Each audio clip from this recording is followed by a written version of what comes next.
Hello दोस्तों, कैसे हो? आपका स्वागत है त्रिपाण स्टडी सेंटर में। आज जो हम करने जा रहे हैं क्लास 12 एनआईओएस बोर्ड का जो है चैप्टर 7 शूट सिस्टम, यानी शूट सिस्टम के बारे में पढ़ेंगे। इसका मतलब होता है प्रहोत तंत्र। ये जो है दोस्तों 11वीं क्लास और 12वीं क्लास जो है जो एनसीईआरटी के चैप्टर उनको भी ये कवर करता है। आपको जो है ये दोनों लैंग्वेज में प्रेजेंट होगा, आपके समक्ष जो होगा हिंदी और इंग्लिश दोनों लैंग्वेज में समझाई जाएगी एक अलग अंदाज से।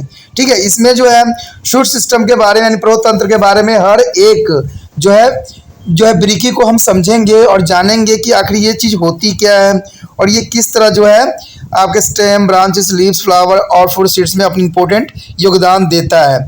ठीक है, तो लेकिन जो ये चैप्टर जो होगा काफ़ी इंटरेस्टिंग रहेगा क्योंकि हिंदी इंग्लिश दोनों में रहेगा। लेकिन चैप्टर स्टार्ट करने से पहले एक बात जो मैं हमेशा कहता हूँ, जिसको आपको सोचना भी चाहिए, विचार भी करना चाहिए, अमल भी करना चाहिए, वो ये है कि जब भी वीडियो देखिए पूरा देखिए, क्योंकि अधूरा जानकारी सदैव खतरनाक होता है। साथ में एक इंपॉर्टेंट बात ये भी रहता है, अगर आप पहली बार वीडियो देख रहे हो तो लाइक शेयर सब्सक्राइब करना मत भूलना। देखिए दोस्तों, लाइक कीजिएगा तो बनाने वाले का जो है प्रोत्साहन बढ़ता है और आपके लिए अच्छा से अच्छा करने की कोशिश करता है। ठीक है, सब्सक्राइब करना आपके हित में है। इसका कारण ये है कि अगर आप सब्सक्राइब करके रखोगे तभी जो है मेरा वीडियो का नोटिफिकेशन मिलेगा। और आपको पता है कि मैं हर क्लास का जो है सब्जेक्ट डालता ही रहता हूँ समय समय पे। तो अगर सब्सक्राइब करके नहीं रखिएगा तो शायद उस वीडियो से आप अनभिज्ञ रह जाइएगा, यानी वो आपको प्राप्त नहीं होगा और आप उसका नॉलेज नहीं ले पाइएगा।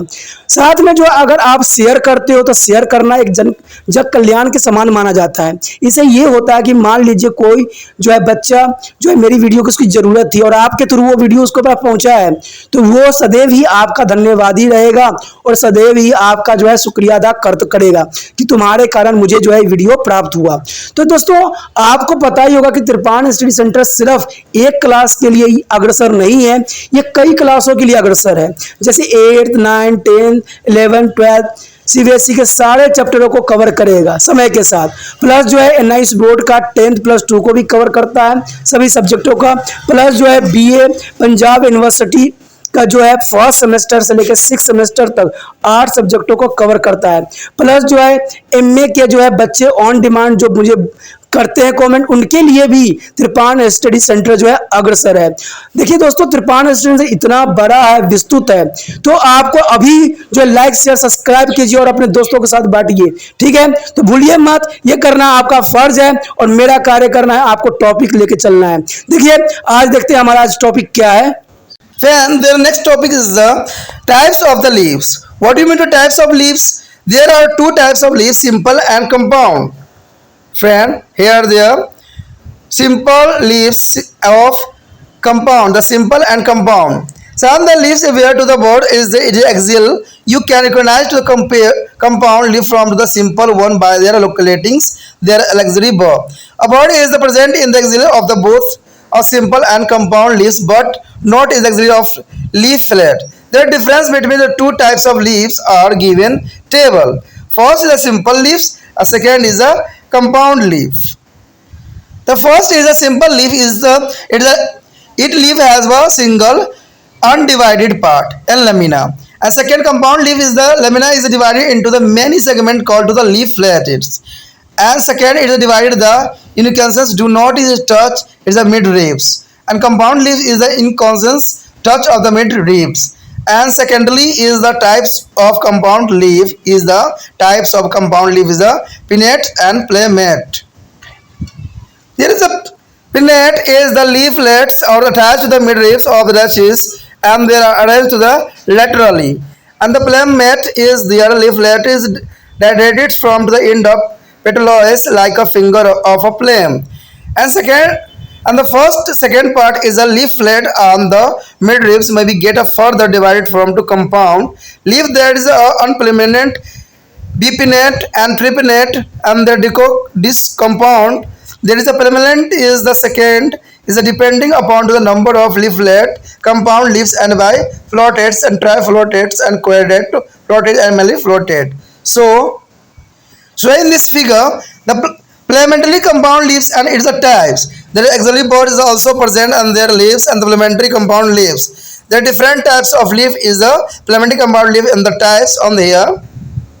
and second is the pinnately compound leaves and it is a type. There are different types of leaf is present on the plant. दोस्तों हमारा अगला पार्ट जो है पत्तियों के प्रकार। देखिए पत्तियों के प्रकार जो है काफ़ी इंपॉर्टेंट अपना योगदान यहाँ पर रखता है। ठीक है, कहते पत्ती दो प्रकार की होती है, एक सरल यानी सिंपल तथा एक होती है संयुक्त यानी कंपाउंड। क्योंकि पत्तियों के कक्ष में जो है कलिकाएं होती है, अंततः आप संयुक्त पत्तियों के सरल पत्तियों से विभिन्न कर सकते हैं। इसकी जानकारी के लिए जो है आपको कक्षीय कलिकाएं की स्थिति पता लगानी पड़ेगी। कलिकाएं दोनों सरल तथा संयुक्त पत्तियां के कक्ष में पाई जाती है, परंतु संयुक्त पत्तियों की जो है वर्णकों यानी लीफलेट के कक्ष में नहीं है। दोनों प्रकार की पत्तियों में अंतर जो है तालिका में दिखाने की कोशिश किया गया है। तो आप देख भी सकते हो कि एक हमारा सरल पत्ती, दूसरा है संयुक्त पत्ती। ठीक है, इसमें जो बताया गया है कि पहले वाले में कि पत्तियों में पर्णफलक यानी अवंचनीय यानी इंटायर्स होती है, अर्थात बटा हुआ नहीं होता है। जबकि संयुक्त पत्ती में जो है पर्णफलक अनेक छोटे इकाइयों में बटी हुई होती है, जिन्हें हम पर्ण लीफलेट भी कहते हैं। ठीक है, दूसरी बात बताता है कि यदि पर्णफलक के किनारे में कटाव होता है तो कटाव जो है मध्य सिरा तक जो नहीं होती है, यानी मध्य सिरा तक ये नहीं होती है, ऊपर ऊपर ही होती है।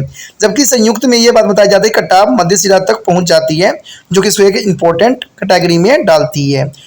दूसरा जो है हमारे समक्ष जो है संयुक्त पत्ते के प्रकार। देखिए अब संयुक्त पत्ते जो पत्तियां हैं उनके भी अब प्रकार बन गए हैं, तो ये बहुत इंपॉर्टेंट बात रखती है।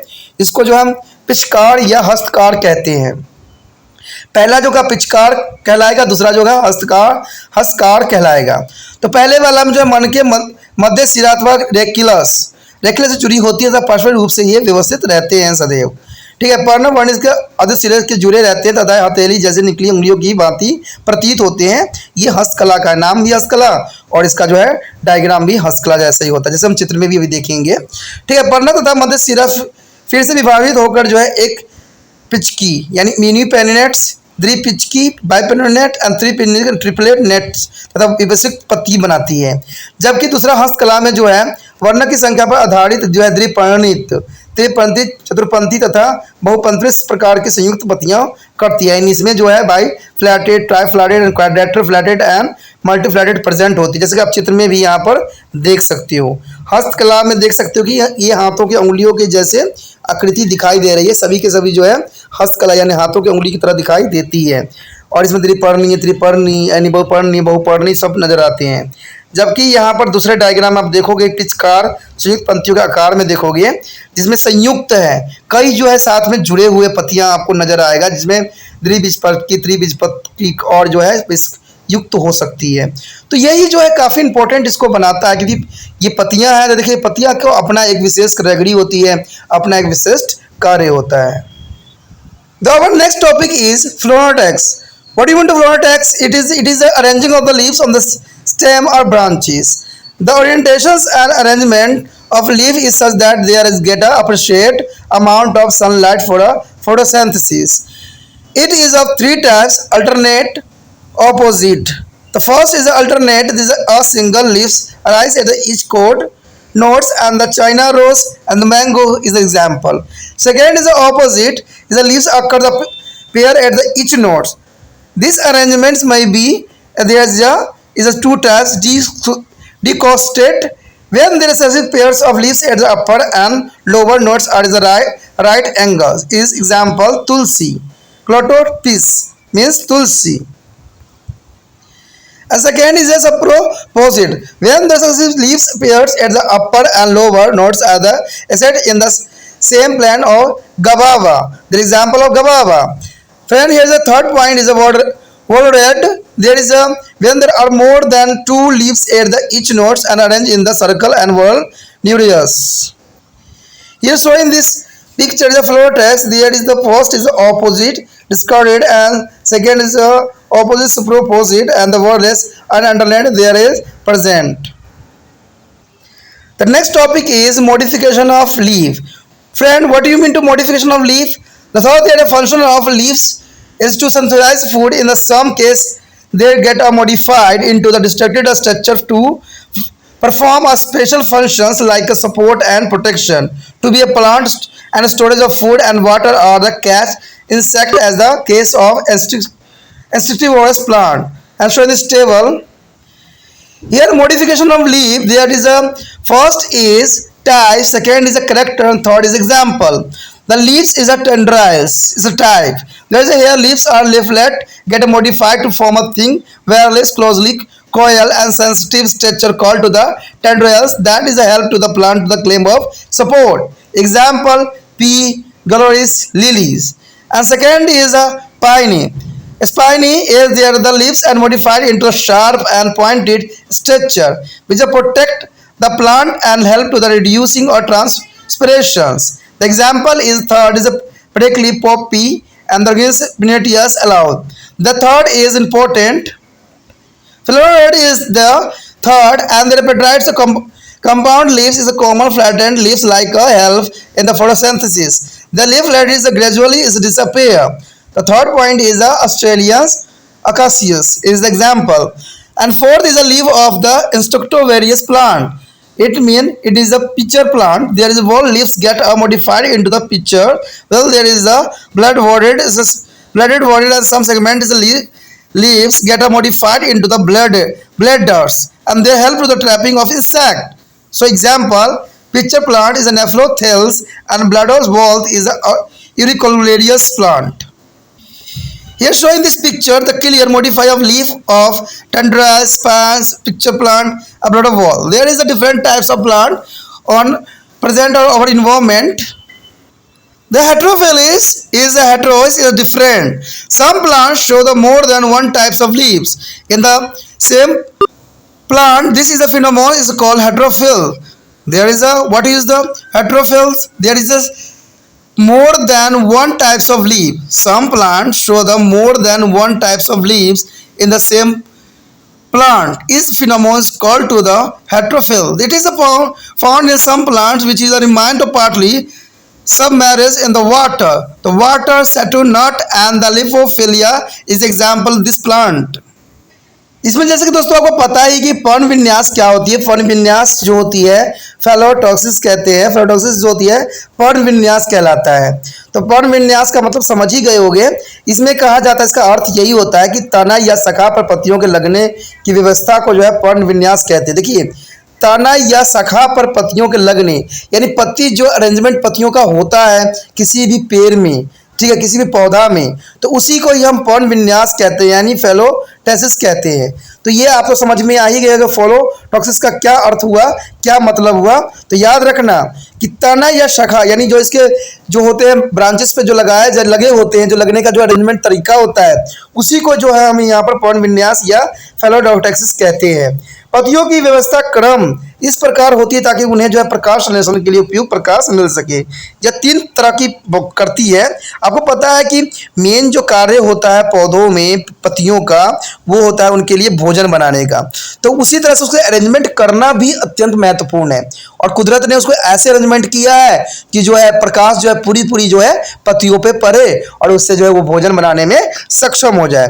तो इसमें सबसे पहले तो आता है एकांतरण, जिसका अर्थ इंग्लिश में कहते हैं अल्टरनेट. एकांतरण का दोस्तों मतलब होता है अल्टरनेट आपके इंग्लिश में. कहते हैं प्रत्येक सर्वसंधि पर केवल एक ही पत्ती जुड़ी होती है. याद रखना इसमें एक ही पत्ती इसमें जुड़ी होती है. एग्जाम्पल गुड़हल हो गया, आम में देखोगे सिर्फ एक पत्ती जुड़ी रहती है. इसमें कई शाखाओं में नहीं जुड़ी होती है, एक ही पत्ती जुड़ी हुई होती है. तो ये काफ़ी इंपॉर्टेंट है. उसके पश्चात सम्मुख यानी ऑपोजिट. इसका प्रत्येक प्रसंधि दो पत्तियों से जुड़ने के सामान्य पाई जाती है. दो प्रकार की होती है, एक क्रंसित यानी डिस्कॉसेटेड, जब ऊपर तक नीचे की सर्वसंधि जुड़ी पत्तियों से जोड़कर दूसरे के साथ समकोण बनाती है. उदाहरण तुलसी के पौधे आप देख सकते हो या कलोपोटिस की जो है पौधे वो देख सकते हो आपके समक्ष. उसका आधार रोपित होती है यानी सप्रोपोस्ट, जब ऊपर से नीचे की परसंधि पर जुड़ी पत्तियों के जोड़े ठीक एक दूसरे के ऊपर एक ही तल में पाए जाते हैं. जैसे अमरूद का आपने देखा होगा, तो अमरूद का जो है सबसे अच्छा एग्जाम्पल है. तीसरी बात जो है चक्रीय यानी वॉल्डेड लेड, जब प्रत्येक जो है सब परसंधि पर दो से अधिक पत्तियां वित्तीय चक्र में व्यवस्थित रहती है. उदाहरण जो है नेरियोलम, जैसे कि आप चित्र में भी देख सकते हो. यहाँ पर जो है डिफरेंट दिखाया गया है.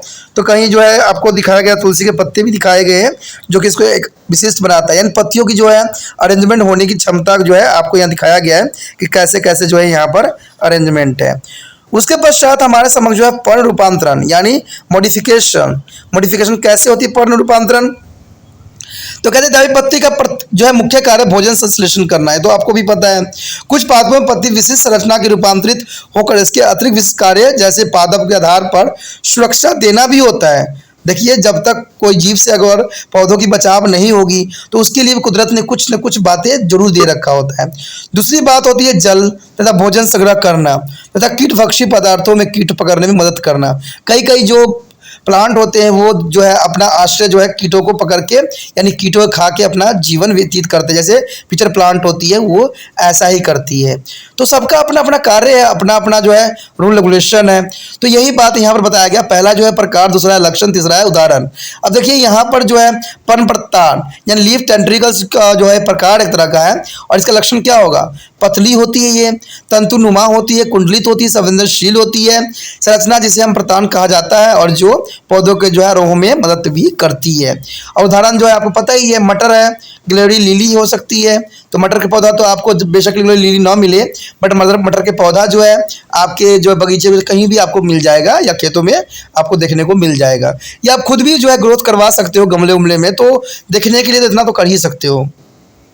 दूसरा है पर्णशूल यानी लीफ स्पाइन। देखिए, पत्ती तथा उसका अंश तेज नुकीले जैसी हो जाती है, कांटों में रूपांतरित हो जाती है ताकि पादप की रक्षा तथा वसुधन दर कम हो सके। ये पौधा मैक्सिमम राजस्थान के साइड ही मिलती है जहां पर मरुस्थल क्षेत्र पाए जाते हैं, जिसमें जो है अत्यानाशी और जिम्योन एपरनीसिया जैसे उदाहरण हमारे समक्ष प्रस्तुत है। ठीक है, उसके पश्चात जो है हमारा पर्णव यानी फ्लोएनोड्स। ये संयुक्त वर्ण या पर्णवृत्त चपटा पत्तीनुमा संरचना में रूपांतरित होकर प्रकाश संश्लेषण में मदद करता है। पर्णक धीरे धीरे जो है झड़ जाते हैं, ये जो है धीरे धीरे झड़ जाता है। इसका सबसे अच्छा एग्जाम्पल जो है ऑस्ट्रेलियाई एकोशिया जो है इसका सबसे अच्छा एग्जाम्पल है। उसके पश्चात चौथा पॉइंट है कीट भक्षी पादपों की रूपांतरित पत्तियां। अब देखिए, कीट भक्षी जो है जो कीटों को खा जाते हैं। ठीक है, पर्णपाती पादप जो है पिचर प्लांट में पूरी तरह जो है पत्ती घड़ी में रूपांतरित हो जाती है। इसको जो हम घटपर्णी पादप कहते हैं, यानी पिचर प्लांट को जो हिंदी में क्या कहते हैं? घटपर्णी पादप, पिचर प्लांट यानी घटपर्णी। तो इसमें पूरी तरह से जो है पत्तियां घड़ा में रूपांतरित हो जाती है, यानी घड़े की तरह बनी होती है। ठीक है, जबकि ब्लैडर डबल में कुछ खंडित यानी पत्ती थैली यानी ब्लैडर जैसी संरचनाओं में भी परिवर्तित हो जाती है। तो ये संरचना कीटों को फंसाने में काफ़ी मदद करती है और इससे जो है वो अपना न्यूट्रिशन भी ग्रहण करता है। उदाहरण के तौर पर तो वही आ गया आपका घटपर्णी पादप या नेफ्थिनियस एंड ब्लेड रबर यानी यूक्रोकोरिया। जैसे कि यहाँ एग्जाम्पल में भी आप देख सकते हो, जब चित्र में भी आपके समझ प्रस्तुत है। यहाँ पर डिफरेंट टाइप के पत्ते दिए हैं, देख सकते हो कि घटपर्णी जो है यानी पिचर प्लांट जो है बिल्कुल घड़े के समान है। और जैसा ब्लेड रवर्ड जो है वो भी एक तरह से देखा जाए तो एक ब्लेड जैसी बनी हुई है। तो ये जो है अपने जो भोजन करने के लिए जो है कुदरत ने इनको ऐसा बनाया है। उसके पश्चात वह विषम पर्णी यानी हेट्रोफिलिस, कुछ पौधों में एक से अधिक प्रकार की पत्तियां पाई जाती है। इस स्थिति को जो है विषम पर्णता कहते हैं। ये कुछ जलीय पौधों में जो आंशिक रूप से जो है जल निगम जलों में डूबा हुआ होता रहता है, जैसे कि जो है सिंघाड़ा, लिमोनोफिलिया। तो ये सारे जो एग्जाम्पल है, इसका काफ़ी अच्छा एग्जाम्पल है जो कि इसको एक स्तंभ बनाता है यानी हेट्रोफिलिया को। फिर our next topic is function of leaf. What do you mean to the function of leaf? Leaf perform a following function on the.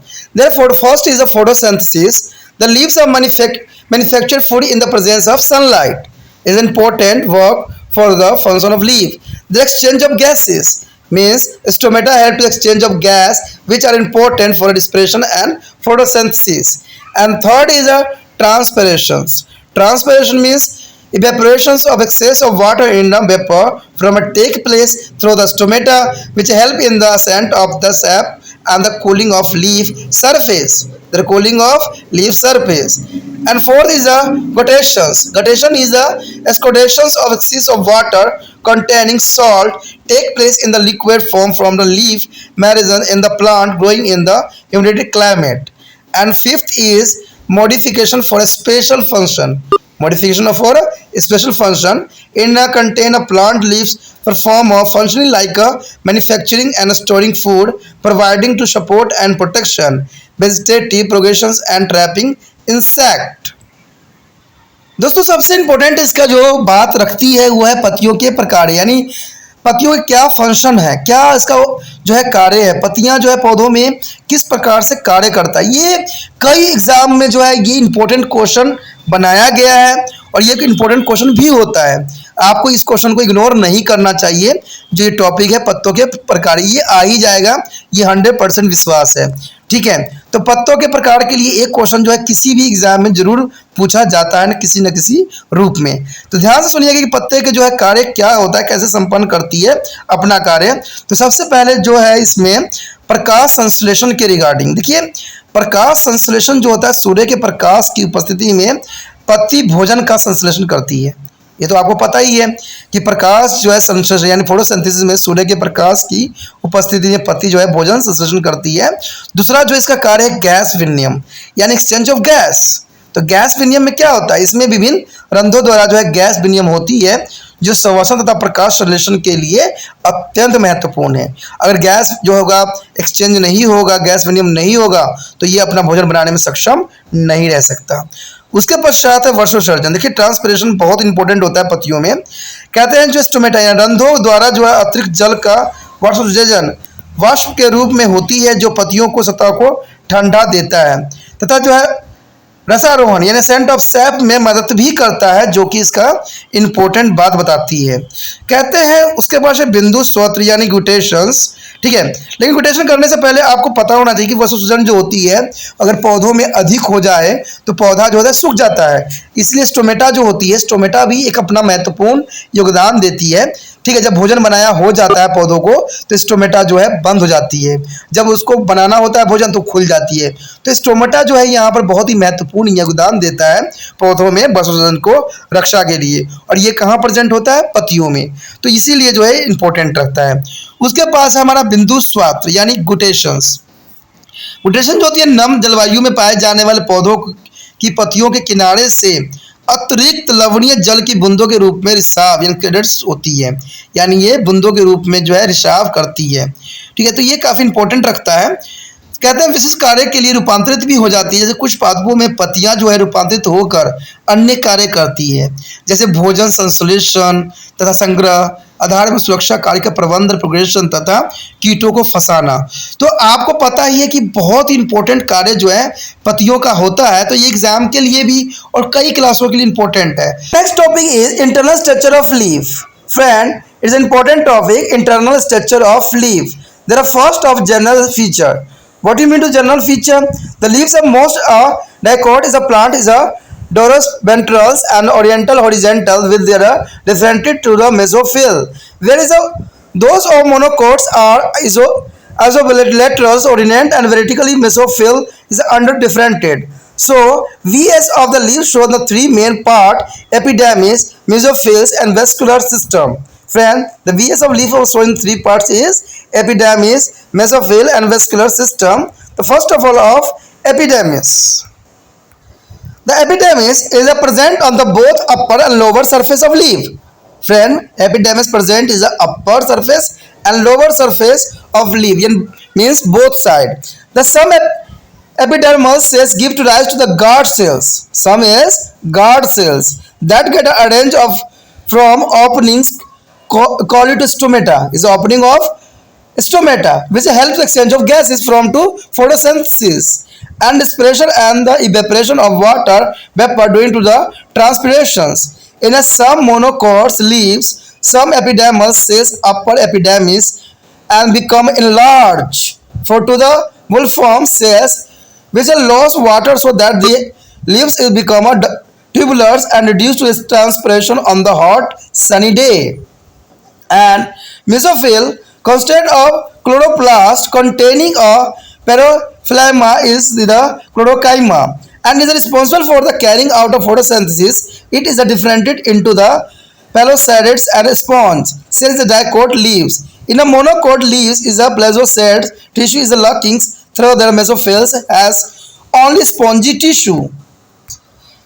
Here is the basal cell that occur below upper epidermis in dicot leaves and cell are radically ignorates compactly arranged and possess abundant is a chloroplast and a spongy cell. There is occur below the blazocyte cells in the dicot leaf and cell regular and closely arranged and contain the favors the chloroplast store the gas in the intercellular space And third is a vascular bundle. There is a conjointed to the collaterals and closed in each bundle. Xylem is located on the upper side, ventral and phloem on the lower side is a dorsal. The most vascular bundle are surrounded by the colorless parenchyma called to the bundle shaded and border parenchyma. So in this picture, there is showing the picture of VS of dicot and dorsoventral leaves. There is a part of leaf of VS of dicot distal. There is shown the upper epidermis and the last is the lower epidermis. And the below sides, parenchyma, bundle shaded, xylem, phloem, sponges, and the parenchyma, substomatous and cavity also. And stomach is the present and bundle shaded at their side. And second is the base of the monocot is isobaldral leaves. There is the upper epidermis and lower epidermis is the both side. There is a bundle shaded and vascular bundle. Mesophyll tissue and some stomal chamber, stomata, parenchyma, phloem, xylem present on this leaf. तो दोस्तों ये part जो हमारा है पत्तियों की आंतरिक संरचना, ये अत्यंत महत्वपूर्ण है क्योंकि सभी एग्जामों के लिए इंपॉर्टेंट रहता है पत्तियों की आंतरिक संरचना। तो कहते हैं सामान्य लक्षण जो इसके अंदर होता है, अधिकांश द्विबीजपत्री पत्तियों में जो है पत्ती पुष्टधारी अथवा क्षैतिज दशा में जो है अनिव्यक्त अथवा विभेदित जो है पर्ण मध्य तक यानी मेसोफिल्स युक्त होती है, परंतु एक बीजपत्री पादपों में पत्ती जो होती है समपक्षवर्गीय यानी आइसोल बायलेटरल अर्थात पर्ण विभेदित पर्ण तक यानी मेसोफिल्स युक्त होती है। पत्तियों की जब उदरकाट तीन मुख्य भाग दर्शाते हैं, ठीक है। एक है बाहरी त्वचा, एपिडर्मिस, पर्ण मध्य तक और संवहन तंत्र। तो ये तीनों चीज़ें जो है बहुत इंपॉर्टेंट रखता है पत्तों में। कहते हैं हमारे लेयर जो इंसानी लेयर होते हैं उसमें भी तीन ही पार्ट प्रेजेंट होते हैं। एपिडर्मिस, डायमिया, सबकटस लेयर जो होती है हमारे बॉडी में प्रेजेंट होती है। तो पत्तियों में भी उसी प्रकार से तीन लेयर ही जो है प्रेजेंट होती है। तो सबसे पहले हमारे समक्ष जो आता है बाहरी त्वचा। कहते हैं पत्ती के दोनों ऊपर तथा नीचे सतह पर पाई जाती है। इसके कुछ कोशिकाएं द्वार यानी गार्ड सेल्स होते हैं जो कोशिका बनाती है, जो व्यवस्थित होकर छिद्र बनाती है। यानी ये जो है व्यवस्थित होकर जो है इसके कोशिकाएं द्वार यानी गार्ड सेल जो होती है छिद्र को बनाती है, जिन्हें स्टोमेटा भी कहते हैं, जो प्रकाश संश्लेषण एवं श्वसन हेतु जो है गैस विनिमय तथा वाष्पीकरण के सामान्य जल वाष्प में मदद भी करती है। कुछ एक बीजपत्री पत्तियों में कुछ बाहरी त्वचित जो है कोशिका जो ऊपरी एपिडर्मिस पर रहती है, बड़ी होकर जो है बुल्ली फॉर्म्स कोशिकाओं का निर्माण करती है जिसमें जल बाहर निकलता है। इसके कारण पत्तियां जो है नलिकाकार हो जाती है ताकि तेज गर्मी में जो है वाष्पोत्सर्जन कम हो सके। देखिए दोस्तों, कहते हैं पत्तियों में एपिडर्मिस का सबसे महत्वपूर्ण योगदान होता है, जिसमें जो है गार्ड सेल जो है बहुत इंपॉर्टेंट भूमिका अदा करता है। आपको पता है स्टोमेटा यानी रंध्र का कार्य जो होती है, ठीक है, इसका काम क्या होता है कि जो गैस विनिमय करना होता है और भोजन बनाने में पानी के जो है हर्ष होने से बचाता है। तो ये जो होता है जैसे कि अगर तेज धूप पड़ता है, खाना बनाया हो जाता है, तो ये क्या करता है स्टोमेटा को जो होता है उसको बंद कर देता है, ठीक है। और जैसे भोजन बनाने का समय होता है स्टोमेटा खोल देता है। इससे क्या होता है पौधों की जो पानी होती है वो सूर्य के प्रकाश जो है वाष्पोत्सर्जन नहीं कर सके, यानी जो है वेपरेट नहीं कर पाता है, जिसकी वजह से पौधे जो होती है अपना जीवन बनाए रखती है। तो इसलिए कहते हैं बाहरी त्वचा का जो है एक महत्वपूर्ण कार्य यानी एपिडर्मिस का जो है बहुत ही महत्वपूर्ण कार्य यहाँ पर बनता है। उसके पश्चात है पर्ण मध्य तक। कहते हैं हरित लवक युक्त मध्यत यानी हरित उत्तक का बना होता है तथा जो है प्रकाश संश्लेषण का कार्य भी करता है। कहते हैं द्विबीजपत्रियों में यह दो प्रकार की कोशिकाओं में विभाजित करती है। देखिए जो द्विबीजपत्री होती है उसमें दो प्रकार से जो है कोशिका को विभाजन करता है, जो कि इसका बहुत ही महत्वपूर्ण कार्य होता है। कहते हैं कि इसमें जो होता है संभोतक यानी पहले साइड जो तथा स्पंजी कोशिका भी कहलाती है। एक बीजपत्रियों को जो है मुक्त स्तंभोतक नहीं होती है, केवल स्पॉन्जी उत्तक में ही होती है, ठीक है। तो सबसे पहले तो हमारा यही पॉइंट आता है कि संभोतक कोशिकाएं, संभोतक कोशिकाएं होती क्या है, ऊपरी बाह्य त्वचा के नीचे व्यवस्थित होती है। जो ऊपरी त्वचा बनती है उसके नीचे जो है ये व्यवस्थित होती है। इसमें जो है हरी लंबी पास व्यवस्थित कोशिकाएं पाई जाती है और कहते हैं हरित लवक अधिक संख्या में जो होती है विद्यमान रहती है। इसमें दूसरा जो स्पंजी कोशिका क्या कार्य करती है, ये जो होती है ये करती है स्तंभों कोशिकाओं के नीचे स्थित होती है, यानी जो हमने पहला पढ़ा था स्तंभों की कोशिका, उसके नीचे जस्ट जो है स्पंजी कोशिका पाई जाती है। यानी आप देखोगे कि उसमें काफ़ी एयर गुहा बड़ी रहती है, जैसे चित्र में भी आपको दिखाऊंगा। ठीक है, कोशिकाओं की आकृति जो है अनियमित तथा शिस्तीय व्यवस्थित से हरित लवण कम संख्या में उपस्थित होती है। अंतर कोशिकाएं कोशों में जो है गैसों का संग्रह काफ़ी रहती है।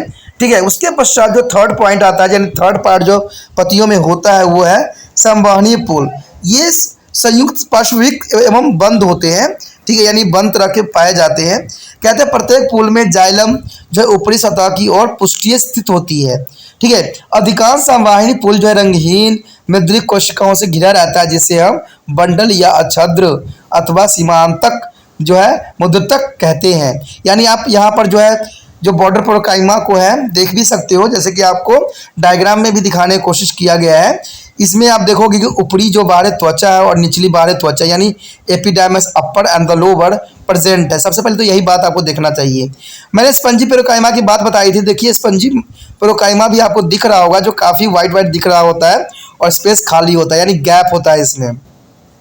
ठीक है, एपिसेडेड पेरोकाइमा होता है, वनडिश शीत होती है, जाइलम फ्लोएम, स्पंजो पेरोकाइमा, अंतरित गुहा, स्टोमेटा गुहा, इस सारे प्रेजेंट होते हैं, जो कि काफ़ी इसको इंपॉर्टेंट बनाता है। यानी रंध्र स्टोमेटा भी यहाँ प्रेजेंट होता है, जो समय आने पर खुलता है और फिर बंद हो जाता है।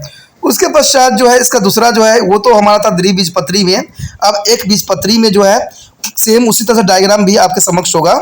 ठीक है, इसमें जो है ऊपरी त्वचा और निचली तो रहती रहती है। बाकी बुलिफॉर्म कोशिकाएं ऊपर वाला पार्ट में होता है।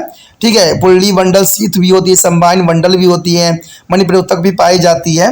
तो ये काफ़ी इंपॉर्टेंट है। जाइलम फ्लोएम इसमें भी पाया जाता है, सोरकाइमा, रंध्र, तो इस कहते हैं दोनों होते हैं काफ़ी हद तक सामान्य होते हैं, जो कि काफ़ी इंपॉर्टेंट बनाता है। तभी दोस्तों कहते हैं कि इनका जो कार्य है बहुत ही विशिष्ट है। पौधे जो है अपना भोजन स्वयं बनाने के लिए जो है अग्रसर रहते हैं, तो ये काफ़ी इंपॉर्टेंट भी रहता है और कई क्लासों के लिए जो है इंपॉर्टेंट भी है। The next point is structure of stomatal aperture. Friend, what do you mean to structure of stomatal aperture? Is a dicot leaves is a stomatous aperture is made up of two semicircular guard cells surrounding a pore stomata shown in the figure. The guard cell is a containing chloroplast and regulate the opening and closing of stomata. Stomata spore open into the internal cellular space of mesophiles. The number of shape and distribution of stomata varies depending upon the plant, whether to the xerophyte and mesophyte. There is a distribution of stomata. So the first is a plant and second is stomata character and third is an example. Friend, the first is a plant is a dicot. The first point is a dicot. There is a stomata character is a guard cell, semicircular and forms occur generally on the lower surface guard cell dumbbells. An example is a mango and a neem. And second is a monocot. Monocot is a guard cell is a dumblet. There is example of mazines. And third is a exophytes. Exophytes is to reduce the transpirations is occur only the lower surface and the absence of less number of the upper surface may be a sunken. There is example of nerium. And fourth is the hydrophyta with the floating leaves with the upper margis leaf. There is the occur only the upper surface stomata absent and the lotus hydrolia is example. Now you can compare to internal structure of dicot and monocot leaf from figure. Friend, here table the difference between the internal structure of dicot and the monocot leaf. There are first a tissue, second dicot leaves and third is a monocot leaf. The first epidermis, the epidermis stomata and below form cell.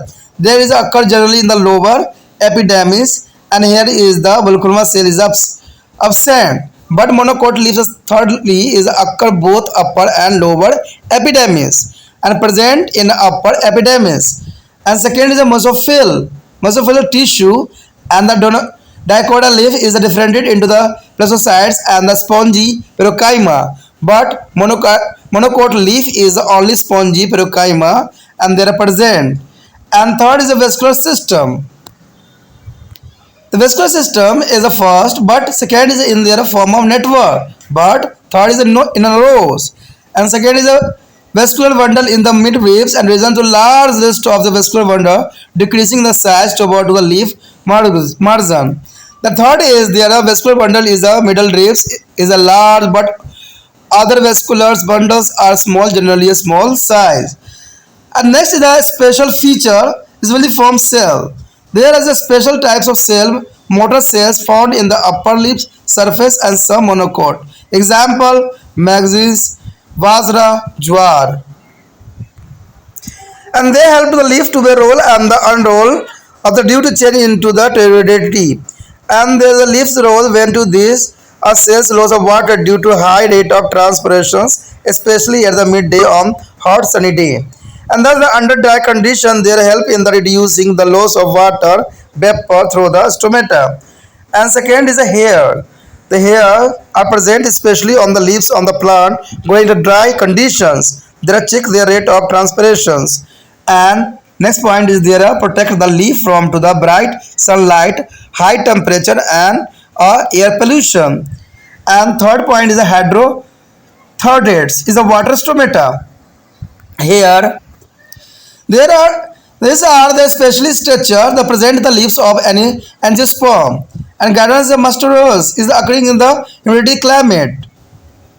And through this is opening excretions of water and minerals a plus simple organics compound in the liquid from the gutations take place when the water absorptions by a plant is a more and transpiration is a less. There is a heterothyroid as there are intercellular space, epidermis, fascias, and the stomata chamber epithelium. So in the diagram, there is second diagram is stomata aperture for the dicot leaf. There is a dicot leaf is the stomata, chloroplast, epidermis cells, and guard cell is also present. There is a digital structure on your screen. The here show the difference between the stomata and hydrodotate. Friend, the first is a character, second is a hydrodotates, and third is a stomata. The first of all of size. Size hydrodated is the large, but third is a small. And location. Located at the venous and ending near leaf margins only. But third is a present. There is the present throughout their leaves surface. And a structure. A way remind to the open, but stomata they are open and closed the depending upon to light intensity. And the loss of water. The water come out of the liquid from and the content dissolved to the salt and the sugar. And here the third point is the water loss in the vapor form. And the fifth point is the occurrence. The second time the hydrodynamic is the found in the plant of humidity area. Stomata in plant occurring in all climatic conditions. And sixth point is the psychologically process is the gutations is the hydrodynamics and the transpiration of stomata. तो यहाँ पर जो है रंध्रीय उपकरण की structure of stomatal aperture जो कि काफ़ी महत्वपूर्ण है, ठीक है। इसमें जो है रंध्रों के उपकरण की संरचना जो है काफ़ी इंपॉर्टेंट मायने रखता है, ठीक है, क्योंकि रंध्र जो होती है आपको पता है स्टोमेटा होती है। स्टोमेटा का जो है एक तरह से जो है भूमिका बहुत इंपॉर्टेंट होती है। ये एक्सचेंज ऑफ गैस करता है यानी गैसों का विनिमय करता है, प्लस जो है पानी को हर्ष से बचाता है और ये गार्ड सेल्स के रूप में भी रहता है, तो ये काफ़ी इंपॉर्टेंट इसको बनाता है। कहते हैं द्विबीजपत्रियों में प्रत्येक रंध्र में दो अर्धवृत्ताकार द्वार कोशिकाएं होती है, ठीक है। जो द्विबीजपत्री होती है उसमें जो है रंध्र में दो अर्धवृत्ताकार द्वारा जो कोशिकाएं होती है जो एक छिद्र स्टोमेटा यानी रंध्र को घिरी रहती है, यानी स्टोमेटा जो होती है चारों तरफ से घेर रखी होती है। द्वार कोशिका जो हरित लवक युक्त होती है। द्वार कोशिका का मतलब दोस्तों यही होता है कि सेल गार्ड की बात जो है वो हरित लवक होती है, युक्त होती है, यानी फोटोसिंथेसिस के रिगार्डिंग होती है, यानी उसमें जो होता है क्लोरोफिल प्रेजेंट होती है। रंध्रों में खुलने एवं बंद होने को नियंत्रित भी करती है, यानी इसका कार्य जो होता है गार्ड सेल का वो खुलने और बंद करने में जो है इसका नियंत्रण रहता है, यानी इसी के कारण जो है ये खुलता और बंद होता है। यानी रंध्र जो है छिद्र अंतर कोशिका गुहा यांत्रोद्रादिज यानी कोस्टा सब स्टोमेटा चैम्बर।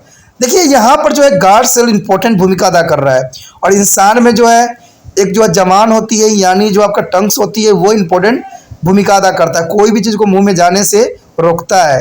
तो काफ़ी सिमिलरिटी इंसान और पौधों में है, जिसको आप जानना चाहोगे तो बहुत कुछ जान सकोगे, ठीक है। अगर आप इसको बहुत ही गंभीरता से समझोगे ना तो बहुत कुछ जो है आपको समानताएं दिखेगी।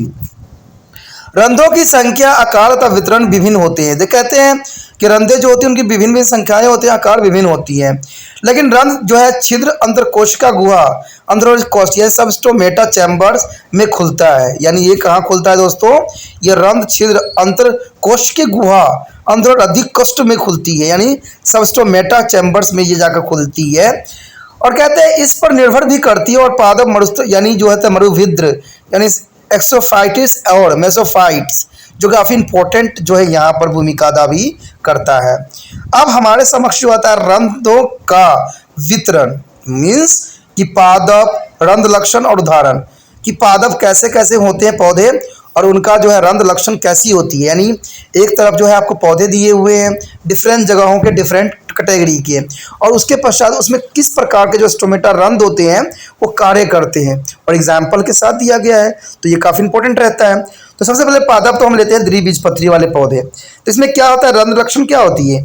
ये द्वार कोशिकाएं अर्धवृत्ताकार और जो है वृत्ताकार अधिकतर पत्तियों की निचली सतह पर उपस्थित होती है, जैसे कि आम और नीम एग्जाम्पल है। ठीक है ना, आम और जो नीम है इसका सबसे अच्छा एग्जाम्पल है। उसके पश्चात हमारे समक्ष जो है एक बीजपत्री जो है, कहते हैं एक बीजपत्री में जो होता है द्वार कोशिका दुर्गा सम और दोनों सतह पर उपस्थित होती है। जैसे कि मक्का में आप देख सकते हो, जो मक्का होता है या इमेजिन होती है उसमें ये चीज़ प्रेजेंट होती है एक बीजपत्री में, क्योंकि इसमें जो होता है सम और दोनों सतहों पर उपस्थित होती जो है द्वार कोशिका। उसके पश्चात है मरुभिद्र, यानी जो है राजस्थान वाले पौधे जो होते हैं, यहाँ वर्षण कम करने के लिए जो बहुत इंपॉर्टेंट बात रखता है, केवल निचली सतह पर जो है ये उपस्थित होता है, ऊपरी सतह पर कम संख्या में उपस्थित होती है और धसे हुए हो सकते हैं। लेकिन दोस्तों इसका जो रंध्र होती है वो डायरेक्टली ओपन नहीं होती है। अगर डायरेक्टली ओपन होगी तो सारे के सारे पानी जो है चूस लेगा सूर्य, ठीक है, सन जो है चूस लेगा। तो इस वजह से क्या होता है, इसमें जो होती है निचली सतह पर होती है लेकिन धसे हुए होती है, जैसे नेरियल्स में देखोगे तो ऐसा ही आपको नजर आएगा। उसके बाद है जलवोदित, यानी जो जल में पौधे रहते हैं उनमें भी कुछ खास प्रकाश संश्लेषण होती है। तो इसमें जो है ये तैरती है, पत्ती युक्त होती है और निम्न पत्ती युक्त, यानी जो तैरती है उसमें केवल ऊपरी सतह पर उपस्थित होती है और जिगमन पत्ती युक्त होती है उसमें रंध्र अनुपस्थित होती है। उदाहरण जो होगा आपको तैरती हुई वाले में जो है कमल है, और दूसरा रंध्र अनुपस्थित होती है उसमें जो होगा हाइड्रेलिया में जो होता है रंध्र होता ही नहीं, स्टोमेटा होता ही नहीं, सबसे पहली बात। तो इससे हम ये जान जाएंगे कि काफ़ी इंपॉर्टेंट रखता है। अब जो हमारे समक्ष है वह है द्विबीजपत्री एवं एक बीजपत्रियों की आंतरिक संरचना में तुलना, कि उसकी आंतरिक संरचना किस प्रकार की होती है और इसका क्या महत्वपूर्ण योगदान यहाँ पर रहता है। तो कहते हैं द्विबीजपत्री एक जो है एक बीजपत्री पत्तियों की आंतरिक संरचना की तुलना यहाँ पर दर्शाया गया है, जो कि काफ़ी इंपॉर्टेंट भी है और समझ के लिए भी जरूरी है। तो इसमें सबसे पहले तो आता है उतक। देखिए दोस्तों, उतक मतलब है पार्ट उनके बॉडी के, और द्विबीजपत्री है पहला, दूसरा और सेकंड है, थर्ड है हमारा एक बीजपत्री, जिसको हम पुष्पधर या पुष्पधर पत्ती भी कहते हैं। यानी इसको जो है एक बीजपत्री को हम समद्वीप पश्चिमी पत्ती भी कहते हैं। तो हिंदी थोड़ा डिफरेंट वर्ड होता है, ठीक है। मोनोकोट और डाइकोट आपको इजीली याद रह जाएगा। द्विबीजपत्री भी हो सकता है, एक बीजपत्री से भी समझ में आ जाता है, द्वि मतलब दो, एक मतलब एक पत्री। तो ये चीज़ें भी काफ़ी समझ देखिए, कहते हैं ना कुछ बातें जो होती है हिंदी में भी स्पष्ट होती है, कुछ जो होती है इंग्लिश में भी स्पष्ट होती है। तो इसलिए जो है त्रिपाण स्टडी सेंटर आपके लिए जो है दोनों लैंग्वेज में लाता है, हिंदी और इंग्लिश दोनों में समझाने की कोशिश किया जाता है, जो कि काफ़ी महत्वपूर्ण रहता है।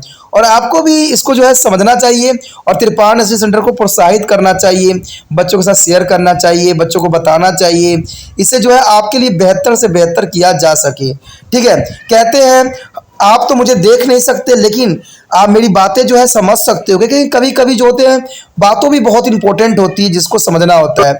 आपने एकलव्य की स्टोरी सुनी होगी, उसके बाद बेशक गुरु नहीं थे लेकिन उसने क्या किया, गुरु का जो है प्रतिमा बना के जो है ज्ञान प्राप्त किया। तो यहाँ पर आपके समझ गुरु का आवाज़ तो है, और कहते हैं पढ़ाई लिखाई में तो आवाज़ का ही सबसे अधिक महत्वपूर्ण होता है। कोई शिक्षक आता है अगर वो न बोले तो कहते हैं उसका पढ़ाना भी बेकार चला जाता है। तो कहते हैं जो शिक्षक होते हैं उनको बोलना ही पड़ता है और अधिक से अधिक बोलना पड़ता है। कई शिक्षक तो कहते हैं कि बोलते बोलते भी कई प्रॉब्लम भी में फंस जाते हैं।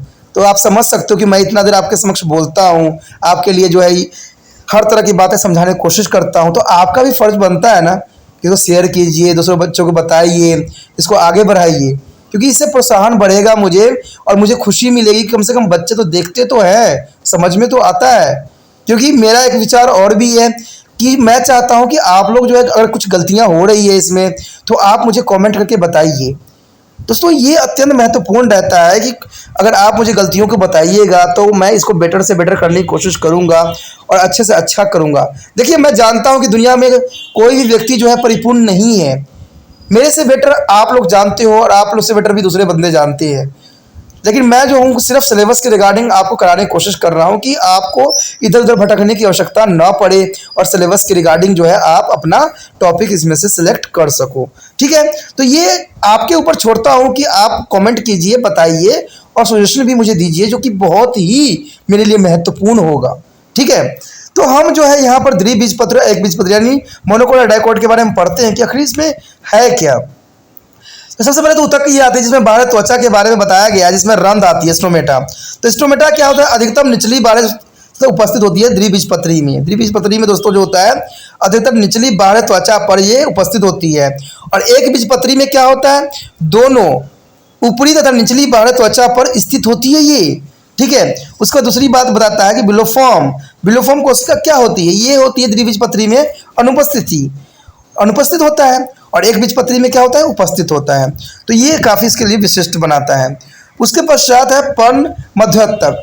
पर्ण मध्योतक का मतलब होता है ये जो है खम्भोतक यानी स्पॉन्ज मुद्रक में विभेदित होती है, यानी केवल स्पॉन्ज मुद्रक उपस्थित होती है, यानी ये जो होती है थर्ड के लिए होती है। उसके पश्चात है संवहन तंत्र। संवहन तंत्र के लिए पहले के लिए जो है जाल क्रम के रूप में उपस्थित होती है, बट थर्ड के लिए पांति में उपस्थित होती है। ठीक है, उसके बाद है वेस्कुलर सिस्टम। तो इसमें वेस्कुलर सिस्टम जो होती है संवहन तंत्र में, जो संवहन पुल मध्य सिरा में बड़ा बाकी छोटे पत्तियों किनारे में स्थित होती है, बट थर्ड में जो होती है संवहन पुल अधिकतम सामान्य माप के होते हैं, जो कि काफी इंपॉर्टेंट इसको बनाता है। उसके पश्चात जो है विशिष्ट लक्षण।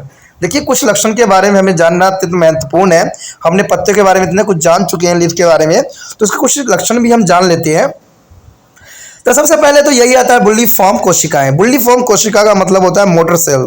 ठीक है, यानी ये विशेष प्रकार की कोशिका यानी प्रेरक कोशिका मोटर सेल है जो मक्का और बाजरा, ज्वार आदि जो कुछ एक बीजपत्री पादपों की पत्तियों की ऊपरी सतह पर यह उपस्थित होता है। ये मक्का, बाजरा, ज्वार आदि जो कुछ एक बीजपत्री पादपों की पत्तियों की ऊपरी सतह पर यह उपस्थित होता है। उसके बाद है संफिति। स्फीति मतलब में बदलाव होने से ये पत्ती जो होता है गोल होने तथा खुलने में मदद करता है। ये गोल होता है और खुलने में मदद करता है। उसके पश्चात हमारे समक्ष है खासकर गर्मी के मौसम में दोपहर में वर्षोजन दर अधिक होने के कारण जब इन कोशिकाओं में जल हानि होती है तब पत्ती जो होती है बिल्कुल गोल हो जाती है। देखिए दोस्तों गर्मी में खास तौर पे इसके जो होती है दोपहर के समय इसी कोशिकाओं जो होता है जल के हानि के बचाने के लिए पत्ती को जो है बिल्कुल ही गोल कर देता है, जो कि काफी इंपॉर्टेंट बनाता है। अंततः जो इसके पॉइंट अगला है, अंततः यह जो है शुष्क परिस्थिति में रंध्रों में जल वाष्प की हानि को कम करता है। तो ये यानी आप कह सकते हो कि इसमें जो होता है शुष्क परिस्थितियों में रंध्रों में जल वाष्प की हानि को कम करना इसका खासियत है। उसके पश्चात है रोम। देखिए रोम जो होती है दूसरा पॉइंट है, ये शुष्क परिस्थितियों में जो है उगने वाले अधिकांश पादपों की पत्तियों पर जो रोम पाए जाते हैं जो वाष्पोत्सर्जन की दर को कम करते हैं। देखिए रोम का कार्य जो होता है वाष्पोत्सर्जन यानी जो होती है इसका वाष्पोत्सर्जन उसको कम करने का जो है सबसे इंपॉर्टेंट कार्य सौंपा जाता है। इसका जो है ये पत्तियों को तेज धूप, ऊंचे तापमान तथा वायु प्रदूषण से भी बचाती है। देखिए पत्ती का काम जो होता है कि ये जो होते हैं धूप और उच्च तापमान तथा वायु प्रदूषण से भी बचाना इनका एक महत्वपूर्ण कार्य बनता है। उसके पश्चात है जल रंध्र यानी हाइड्रोडेटिड्स यानी वाटर स्टोमेटा। देखिए ये विशेष प्रकार की संरचनाएं हैं जो आर्द्र एवं नम यानी ह्यूमिडिटी जलवायु में उगने वाले जो है आवृत्ति विजीय पादपों जैसे गार्डन नष्ट सीम्स की पत्तियों में पाए जाते हैं। इनके द्वार जल के उत्सर्जन द्रव्य के रूप में यानी बिंदु स्वाद यानी गोटेशन में पाई जाती है, जो कि बहुत ही महत्वपूर्ण रखता है। यहाँ पर जो हमारे समक्ष कुछ डायग्राम है जिसको आप देख सकते हो, जो कि स्टोमेटा के बिल्कुल स्टोमेटा जैसे ही दिखते हैं। एक जलरंध्र है और दूसरा जो है द्विपत्री उपकरण, जिसमें पहले में जो है आपको सभी चीज देख रहे होंगे द्वार, कोशिका, रंध्र कक्ष, एपिथेलियम, अंतर कोशिकाएं, एपिथेलियम ट्रैकिया। जबकि दूसरे साइड आप देखोगे तो यहाँ पर जो है स्टोमेटा का बहुत ही डिजिटल चित्र दिखाया गया है, जिसमें द्वार कोशिका है, एपिडेमस कोशिका है, क्लोरोप्लास्ट है और स्टोमेटा है। देखिए दोस्तों, ये बनाना भी बहुत ही आसान है आपके लिए और आपको याद भी करना महत्वपूर्ण रह जाता है। तो दोनों कंडीशन के लिए जो है चित्र जो है डायग्राम आपके लिए बहुत ही महत्वपूर्ण रखता है। उसके पश्चात जो हमारे समक्ष जो है रंध्र एवं जल रंध्र में क्या अंतर है। देखिए, एक तो रंध्र है, ठीक है, एक है जल रंध्र। तो जल रंध्र और रंध्र में क्या अंतर है, तो लक्षण हम देखेंगे उसका जल रंध्र और रंध्र में देखेंगे। पहले तो लक्षण में यह आता है माप या आकार। तो कहते हैं जो जल रंध्र होता है वो आकार में बड़ा होता है, जबकि रंध्र जो होता है बिल्कुल छोटा होता है, ठीक है। स्थान जो है पत्तियों के किनारे सिराओं के अंत में उपस्थित होता है, पत्तियों के सिराओं से अंत में स्थित होता है जल रंध्र। जबकि रंध्र जो होती है पत्तियों की संपूर्ण सतह पर उपस्थित होती है, पूरे पत्तों पर जो होता है आपका स्टोमेटा प्रेजेंट होती है। कि जल रंध्र में जो होती है पत्तियों के किनारे स्थित होता है। अब देखिए इसकी भी खासियत है। अब संरचना लक्षण में जो है संरचना, देखिए संरचना जो होती है जल रंध्र में वो सदा खुले रहते हैं, ये सदा ही खुला रहता है, क्योंकि जल में है तो पानी हर्ष के होने की क्या चांसेस होते हैं। बल रंध्र में जो होती है उसमें जो होती है प्रकाश की तीव्रता अनुसार खुलते एवं बंद होते हैं। तो कहते हैं ना दोस्तों, अब इसके तो पानी ही पानी है जल रंध्र में, तो वो तो भाई खुला ही रहेगा। और रंध्र में जो है पानी की बड़ी प्रॉब्लम होती है, तो ये तो समय के अनुसार ही खुलेगा। तो कहते हैं दोनों में अपनी एक खासियत के साथ ये आगे बढ़ता है। उसके बाद जल हानि, देखिए जल द्रव्य रूप में निकलता है तथा उसमें जो है लवण एवं शर्कराएं खुले होते हैं। ये किसमें होता है, जल रंध्र में। लेकिन रंध्र में कहते हैं जल की हानि वाष्प रूप में होती है, इसमें जल की हानि तो होती है, बट जल रंध्र में ऐसा नहीं होता। जल द्रव्य रूप में निकलता है तथा उसमें जो है लवण तथा शर्कराएं घुले हुए होते हैं, यानी घुला ही रहता है। यानी पूरी तरफ से देखा जाए तो चारों तरफ से इसके जो है दो चारों हाथ जो है घी में है। उसके बाद जलहानि तो हो गया। उसके बाद उपस्थिति, देखिए उपस्थिति जो है स्थानों के पादप में उपस्थित होता है, स्थानों के पादप में उपस्थित होता है, वो जल रंध्र होती है। और रंध्र कहाँ होती है, समस्त जलवायु के पादप में उपस्थित हो, जो आते हैं, जो भी जलवायु में पाए जाते हैं, सभी पेड़ पौधों में जो है ये पाए जाते हैं पत्तियों में। उसके बाद कार्य प्रक्रिया, यानी जो है जल रंध्र जो होती है बिंदु स्वस्थ रहती है, जबकि यहाँ पर रंध्र में जो है वाष्पोत्सर्जन करती है, जो कि काफ़ी इंपॉर्टेंट रखता है। इसी के साथ दोस्तों ये टॉपिक जो है हमारा खत्म हो गया, ठीक है। ये टॉपिक जो था बहुत इंपॉर्टेंट था सभी क्लासों के लिए, क्योंकि स्टोमेटा जो है हर एक क्लास में इंपॉर्टेंट रखता है, लेकिन यहाँ पर जो है विस्तार पूर्वक समझ थी, तो ये आपके लिए महत्वपूर्ण है। The our next topic is flower. Friend, the flower is an important part of plant because the flower are things of beauty for us, but for the plant they are vitals as they are the seat of their sexual reproductions. They produce fruits and seed for a flower. Their flower is the modified solid because it has a node very close to one to another, and flora leaves is arranged in the success of the world. There is a first is part of the typically flower. The take a flower of any colors and size growing in your area. You will be find its and basis plant to be the same. The flower is what it is a stalk are called the pedicel. The pedicel has a swollen tips and known as the thalamus. There is spectral on which are the brown four walls successfully to define order to given below. There is a sessus wall. There is a calyx, is a collection of the spell. There is the outermost wall is the greens spell. There was the main function of the protection. The second is a corolla. There is a collection of the petal. There is the next wall is the various colors of petal. They are helped to attracting to the insect for the pollination. There a petal is the important attraction for insect for the pollination. And next is a reproductive whorl. There is a androxylium as a male reproductive part consistent of collection of the stamen. Each stamen has a long slender filament with the pavillus is an anther at its tips and they are connective. The anthers produce the pollen grain for a pollination. The next is a xenoecium. Xenoecium is a female reproductive part, a central located. It is a constant of collection of one or more carpels which is organized to form one or more pistils. There each pistil has a three part. The first is ovary.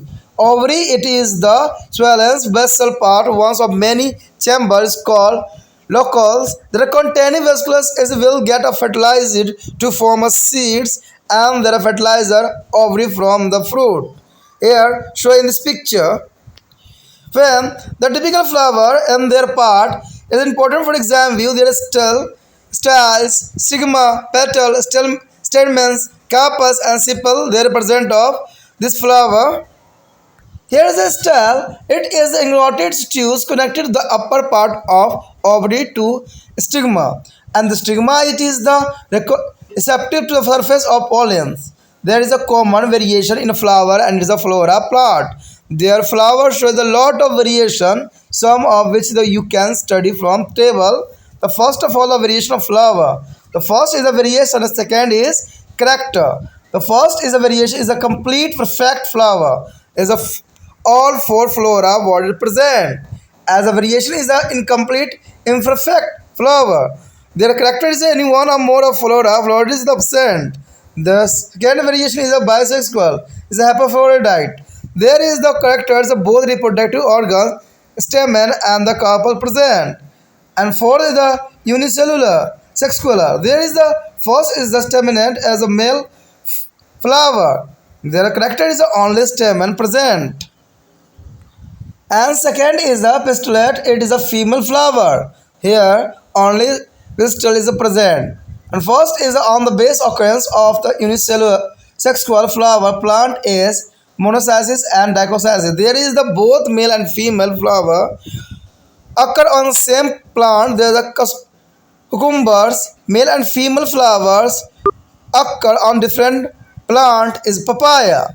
When there is example of male and female flower occur same plant is the cucumber, and male and female flower occur different plant, it is a papaya. So next is Nutell's flower. There is a both stamen or couple are absent, and there is a 6 point is a actomorphilics irregular flower. It is can be divided into two equal levels through any vertically plant is a mustard. The mustard is the most important is a regular flower, and there is a zygomorphics. Zygomorphics is the regular bilateral. It is can be divided into two similar levels. The only thought on a particular plant is example of pea. There is a pea. The Hindi is called to the mutter. And the asymmetrics irregular. Asymmetrics means irregular. It cannot be divided into the two similar level, and in a vertically plant is a kana. And the A part is a variation in a spells and petal difference. The variations is a polo spell plus, and the polo petalus is the polo means free. Spells or petals are free respectively. There is a second gamospellus is the gamma petals is the mangoes united. All spell or petal are the fused respectively. There is a peri-nut is a spells and petal not reasonable on onium. There B part is a variation in the stamen. There is stamens that show the variation in their consonants in the fusion. There is a monodecalophos is a filament fused into the one bundle, but is a the anther are free. Example China rose. And second is a diphylum. Dilodilophones is a filament fused to form a two bundle is a feces. The next is a polydilophasis. The means the filament fused to form a many bundle. Example lemon. And fourth is a sagozenosis. Sagozenosis means the filament are free but anther are fused. Example sunflower. And fifth is a sanoderms. Their stamens are fused throughout their length. Is a cockon and comes. Other variation in the stamen are flow. The epithellus. The epithellus is the stamen all attached to the petals, but there is a filament, but anther are free. Example of brinjal. And seventh is a diadonamus. Diadonamus is a four stamen, two short and two long. Example tulsi. The tulsi is an important plant of diadonamus. And tetradermis is the six stamen, inner four are long and outer two are shorter. Example mustard tree. Here shown in this picture, colorescence is a fusion of stamen. The Monodiapholms, Delophols, and the Follow-Diaphols, Sagogenosis, and Sonodorus. The different types of here is a fusion of the stamen and they present. The next is a C variation in the carpel. There on the base of number of carpels is the pistil. Its flower maybe is a monocarpularis. It is the gynoeciums and pistils has only one carpels. Example peas and polocarpulars as if the gynoeciums has a many carpels is a China rose. It may be a there are cyanocarpals is divided by two parts cyanocarpals and aperocarpal. There are cyanocarpals so two or more carpals are fused to form a pistil. Example tomato and mustard. And second is aperocarpals is there carpals are free, the ranunculus and the lotus. There is a pistil of flora. Is a wall is a thalamus with the respect to be ovary. The flower could be of three kinds. Hypogonous means ovary occupy their highest position on thalamus. Other trees is a wall there successfully to below its. Ovary is said to be separated to the China rose and mustard. The next is perigonosis. There is a thalamus is a disc-like on which the ovary is borne in their center and rest of the flora wall there is located on the rims of the thalamus. The ovary is said to be a half anterior. Example is a peach and the plum. There is a third is a epigonus. Epigonus is a thalamus from a cup-shaped structure and enclose the ovaries completely and fuse with it. There are other polls is the positionaries about their ovary. The position of the ovary is a non-inferior. Example sunflower and cucumber. Showing this picture, position of flora part of thalamus. There are part of thalamus is a hypogonus and perigonus and the epigonus and they show on the central position of the flora the thalamus part. Do you know some plant like as a cashews is a nut and mango have a neotus as a bisexual and the unicellular sexual flower on the same tree. There is important the unicellular and the bisexual is a flower on the same tree. Then next is there is a presentation. It is the manner in which there is a centrate are disturbed in the ovary. Presentation is the point of attachment of available thereof future seeds in the ovary. The types of presentations is a marginal and axial. There is a marginal, their ovary is the monocarpulars and one is a chambered. The valuable there is arranged to along the fuse or margin of the single carpus. Example peas and gram. And the second is the axillary. This ovary is the polocarpulars is the cyanocarpus having many chamber and ovules. There is a present on the placenta and developing from the center axis formed by the fusion of margin of two or more carpus. China rose, tomato, hindi.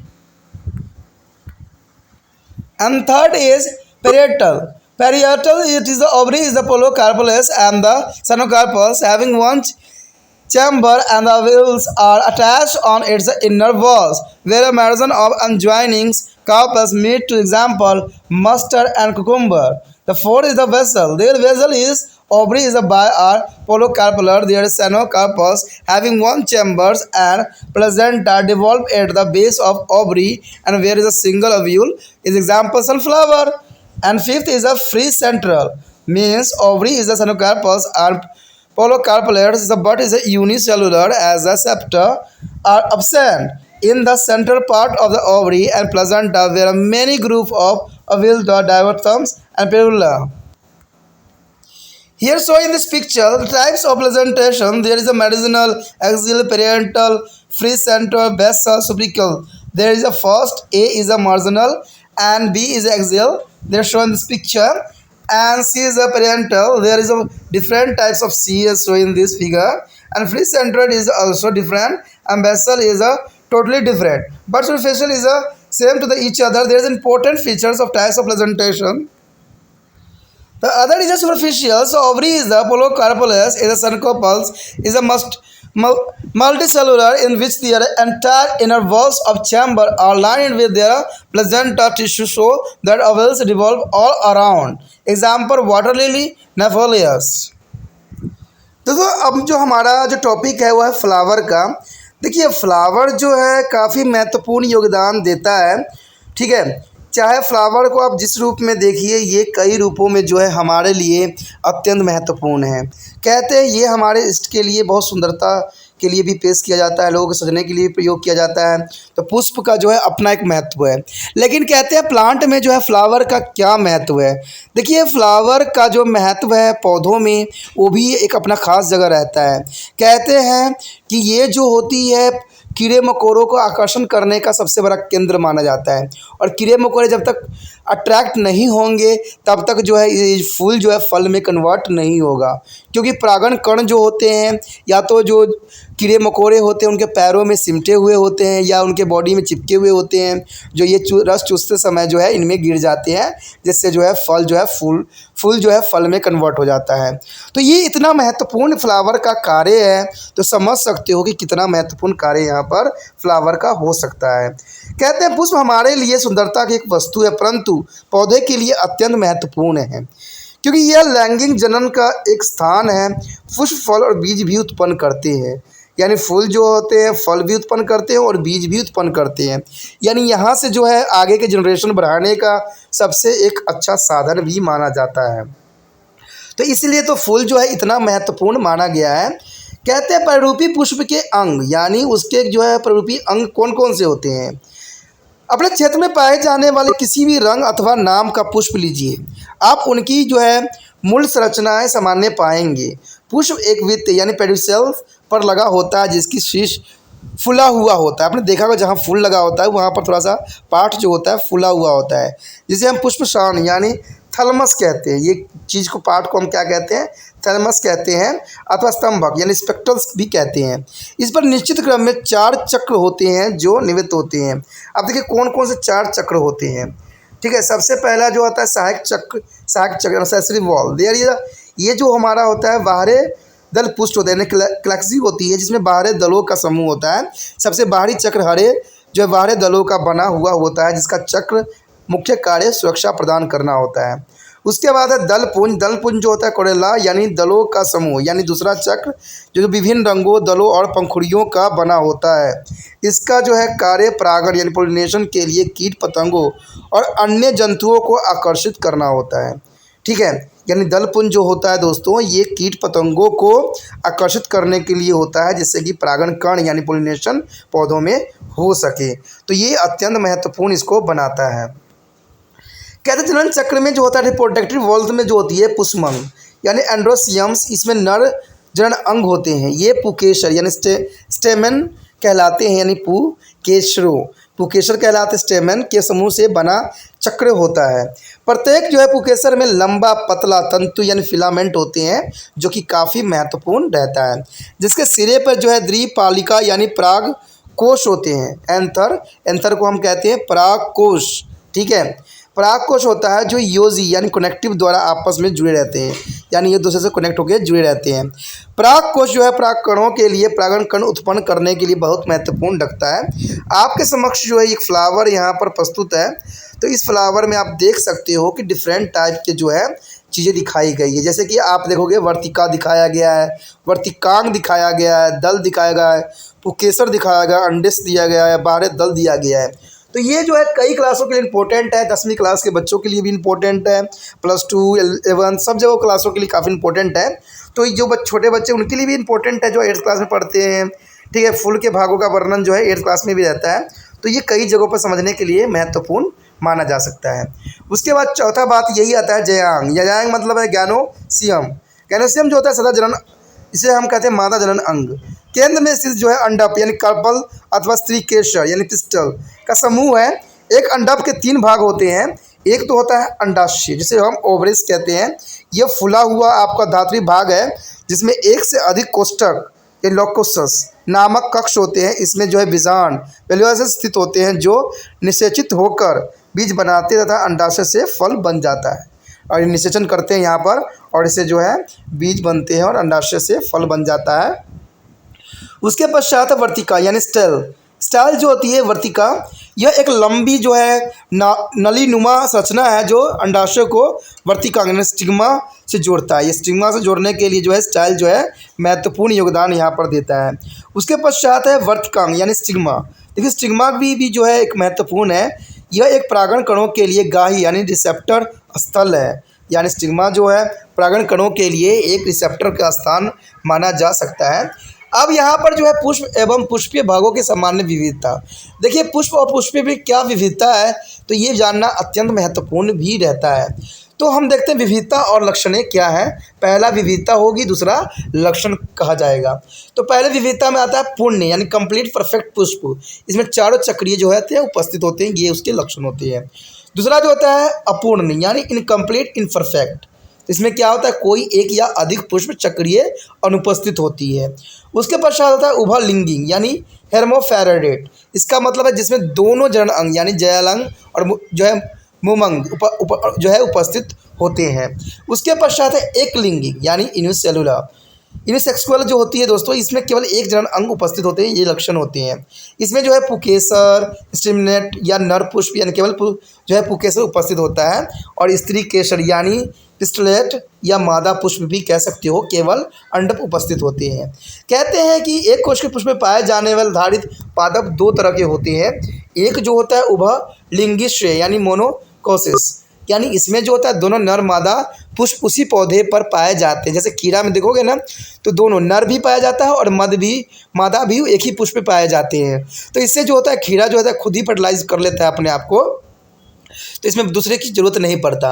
लेकिन इसमें एक leaning श्रेय यानी डिस्कोसिस में जो होती है नर एवं मादा पुष्प अलग अलग पौधों पर पाए जाते हैं।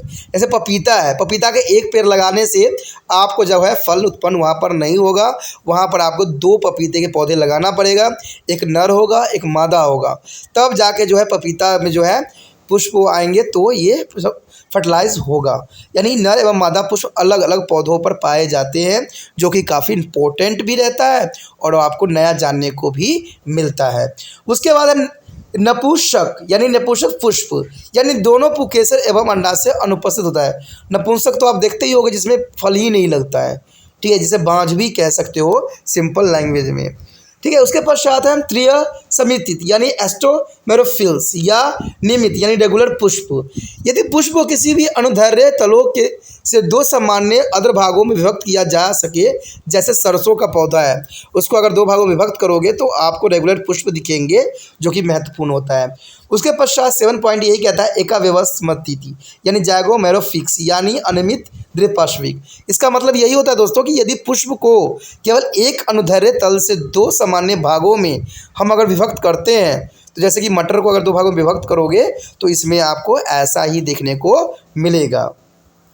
उसके पश्चात है असीमित यानी असमेट्रिकल या अनियमित यानी इरेगुलर।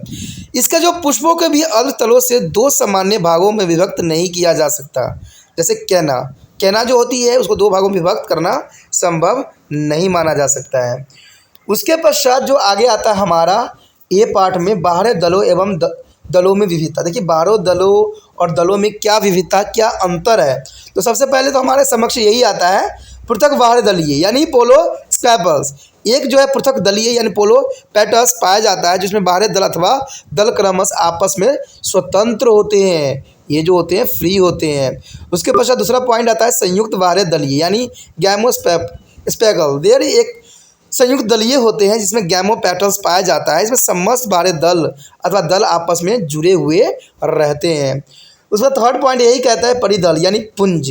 पेरिनथ जो होती है बाहरी दलों एवं दलों में भेद नहीं होता है। उसके पश्चात बी पार्ट में यही आता है कि पुकेसर में विविधता। कहते हैं पुकेसरों में विविधता उसके आसपास जुड़ने अथवा संसंजन यानी कंसेशन से होती है। तो इसके जो है कुछ भागों में इसको बांट दिया गया है, उसको इसमें जो है एक का संधि बनाया गया है, जैसे मोनोडेलोफस।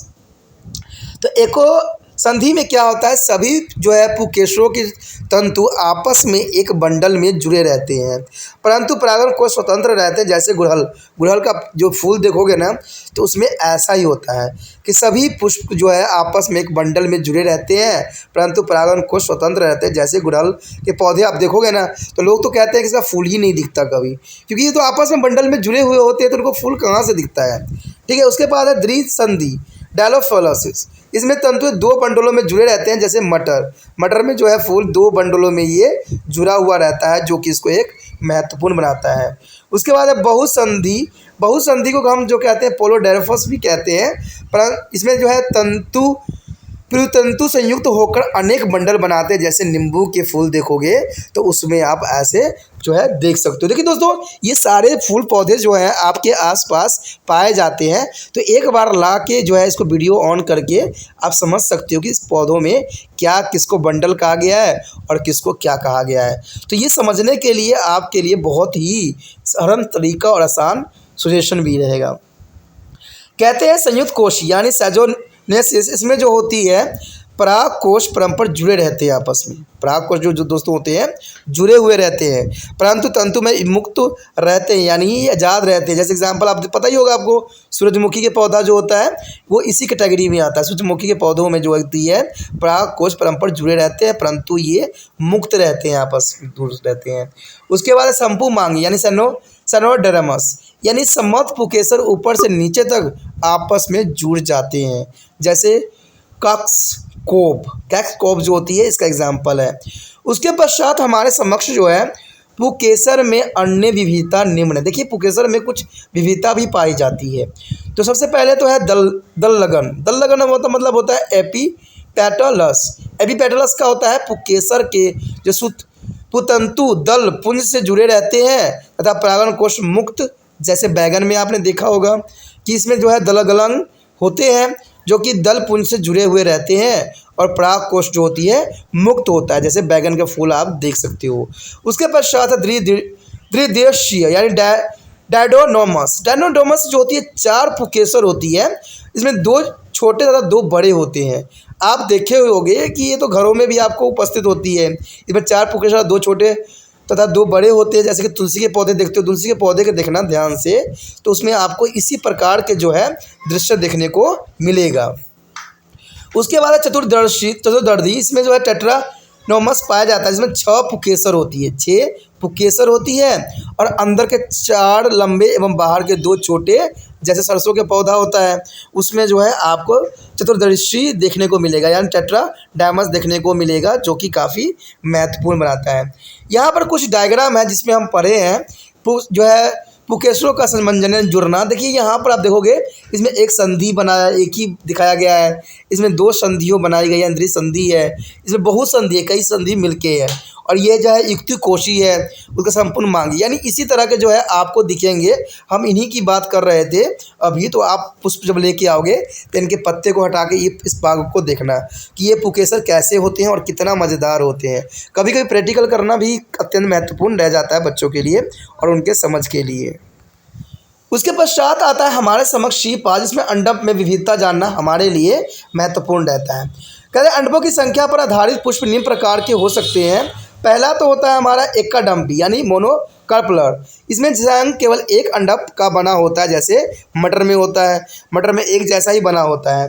उसके बाद बहुअंडपी यानी पोलोकार्पलर्स, इसमें होता है अधिक मंडपों सहित, जैसे गुड़हल का पौधा मैंने भी बताया था। ये निम्न प्रकार के हो सकते हैं, जैसे कि गुड़हल के पौधों में और भी हो सकते हैं बहुत डंपी, जैसे कि युक्ता डंपी, विक्तु डंपी, यानी पहला जो है हमारा युक्ता डंपी जिसमें सैनोकार्पस कहते हैं। सभी अंडप परस्पर जुड़े हुए होते हैं, जैसे मटर और सरसों के पौधा।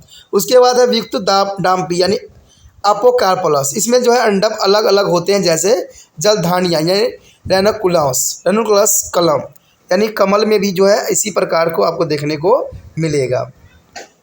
उसके पश्चात हमारे समक्ष जो है अंडाशय के सापेक्ष पुष्पन यानी थैलमस पर पुष्पी चक्रों की स्थिति, यानी position of floral whorl the thalamus with respect to ovary, यानी पुष्प 3 प्रकार के हो सकते हैं। पहला तो होते हैं हाइपोगोनिस यानी जगाधर यानी जयागधर, ये काफ़ी इंपॉर्टेंट होता है। कहते हैं पुष्प संदन का अंडाशय का स्थान सबसे ऊंचा होता है तथा बाकी तीनों चक्र क्रमश उसके नीचे स्थित होते हैं।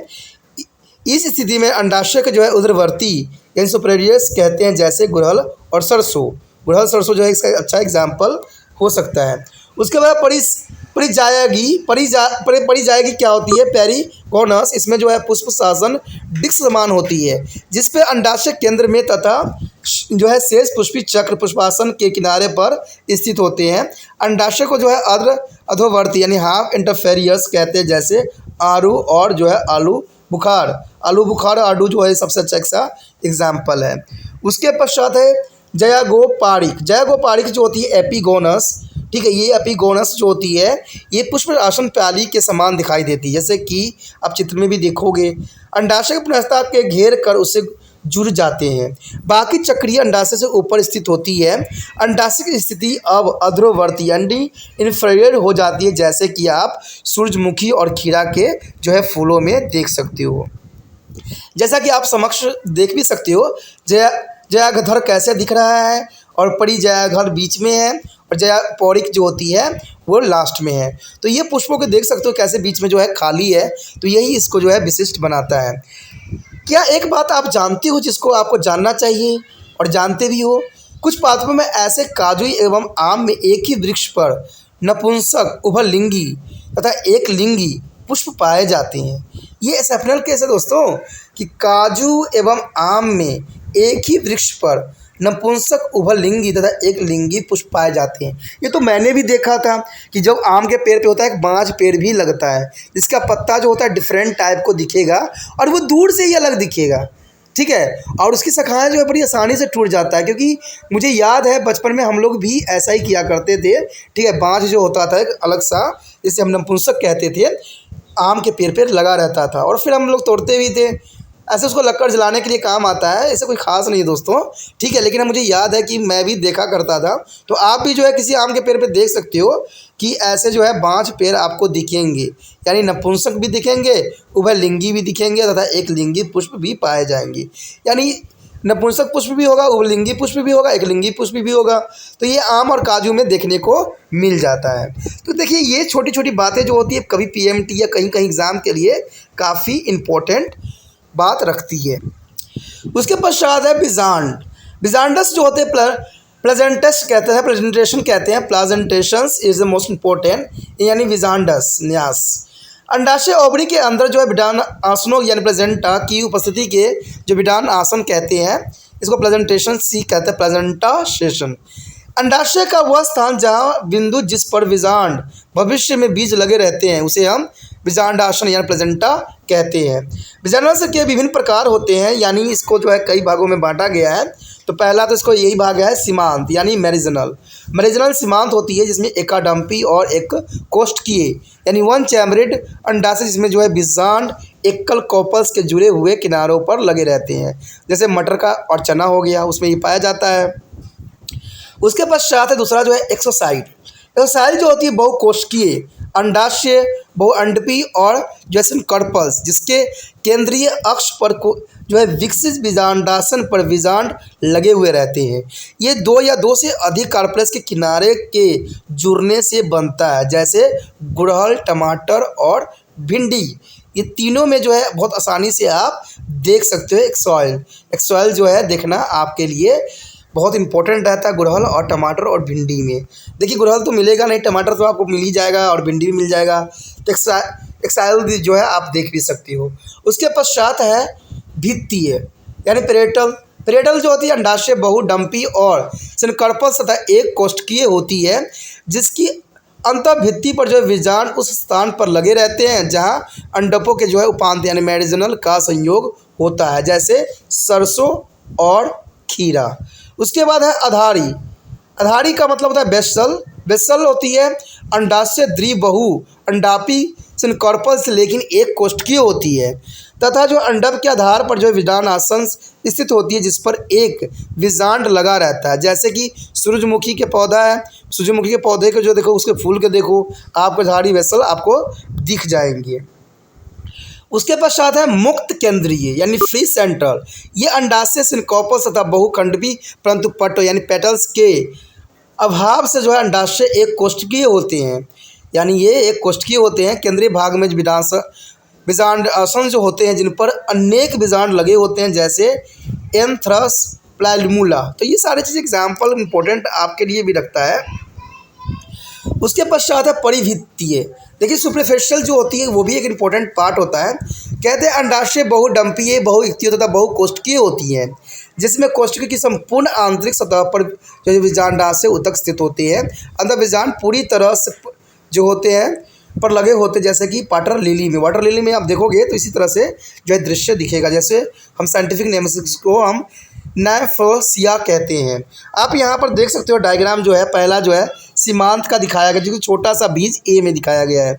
बी जो है अक्षीय दिखाया गया है, सी जो है आपका भित्तीय दिखाया गया है, और डी जो है मुक्ति केंद्र दिखाया गया है, और ई जो है अंधारी, और एफ जो है परिधीय।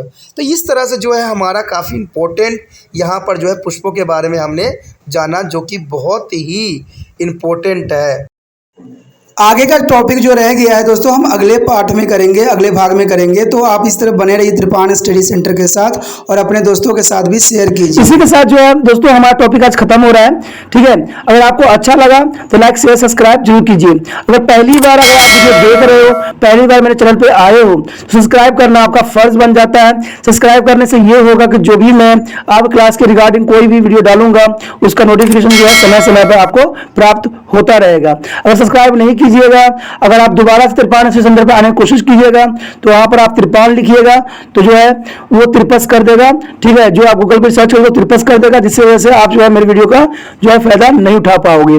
तो सोचिए मत, विचार मत कीजिए, सब्सक्राइब कीजिए। आप सोचते होइएगा कि मेरे जो एग्जाम खत्म हो जाने के मेरा क्या जरूरत है त्रिपाण स्टडी सेंटर से, ठीक है, तो इसलिए सब्सक्राइब नहीं करने का सोचिएगा। लेकिन दोस्तों ऐसा नहीं है, त्रिपाण स्टडी सेंटर जो है बहुत हेल्पफुल है। क्योंकि ये जो है आपके 8th class 9th 10th 11th 12th जो आर्ट्स के सब्जेक्ट को कवर करता ही है, प्लस जो है ये NIC बोर्ड के जो है 10th प्लस 2 को भी कवर करता है। साथ में BA जो है फर्स्ट ईयर से लेकर 6 सेमेस्टर तक बच्चों के लिए ये अग्रसर रहेगा आर्ट्स सब्जेक्ट में। तो सोचिए नहीं, विचार नहीं कीजिए, काफी जो है त्रिपाण स्टडी सेंटर का फायदा ही फायदा है, ठीक है। अगर आप मुझे प्रोत्साहित करोगे तो आपके लिए मैं तरह तरह के वीडियो बनाऊंगा जो आपको फायदा पहुंचाएगा। एग्जाम के तौर पर मैं आपको जो है पेपर भी आपको सोल्यूशन करके दिखाऊंगा जो आपके लिए फायदेमंद रहेगा। अगर नहीं सब्सक्राइब कीजिएगा, मेरा मनोबल घटेगा, तो हो सकता है कि आपको फिर दोबारा मैं ना वीडियो बनाऊं और आपको फायदा ना पहुंचाऊं। तो अभी भी नहीं सोचिए, मेरा जितना आप फैलाइएगा, जितने दूसरे बच्चों के साथ शेयर कीजिएगा, उतना जो है मैं आपके लिए कार्य करने में अग्रसर रहूंगा, ठीक है दोस्तों। इसे सोचिए मत, विचार मत कीजिए, अभी सब्सक्राइब कीजिए और अपने व्हाट्सएप स्टेटस पे लगाइए और दूसरे बच्चों के साथ भी शेयर कीजिए, ठीक है दोस्तों। अपना ध्यान रखना, बाय।